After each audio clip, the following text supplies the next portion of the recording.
Okay, welcome guys to the next Blender tutorial. So today we're doing a checkerboard pattern for a screen kind of saver for a desktop kind of design.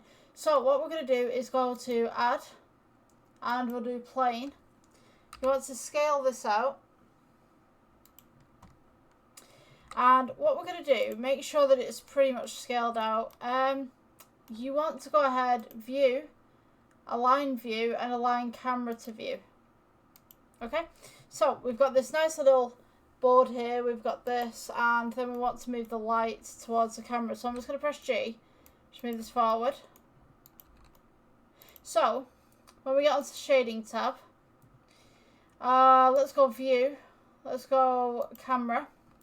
So now we can see what's going on here. We want to click onto the plane that we've just made. Let's go with new. And we're going to go ahead and add a checkerboard texture. So I'll just check texture, color to base color, and then we're going to change this grey to black, and we're going to go ahead and scale it up.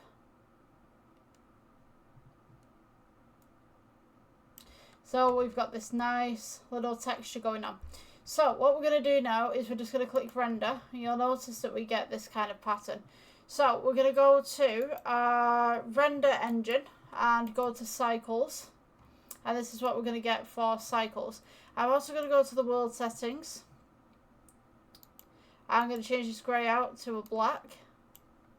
So we've got that nice little fade in the background right there.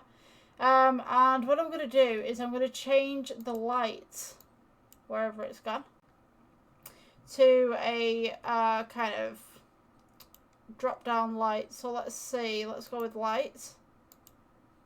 So we'll go to a spotlight, and what we can do with this, we can just rotate this round so it just sits in the middle right here. So what I'm going to do, just turn down the voltage just a little bit and turn down the meters just a little bit. I mean, you could have this kind of coming out a little bit if you wanted to kind of have a nice little theme going on. You can also press G, bring it up. I could bring it down as well. So you've got that nice little checkerboard pattern just going on in the background. You could also, if you wanted to, make this a little bit more metallic. Take the roughness up a little bit. Let's go with the lighting again. And we could just turn this up just as is. So I think this is a really good idea if you want to kind of a chess kind of computer background, if that's something that you wanted. So yeah, I'm going to leave this tutorial the way that it is. If you guys like this tutorial, please subscribe, and I will see you in the next one. Bye.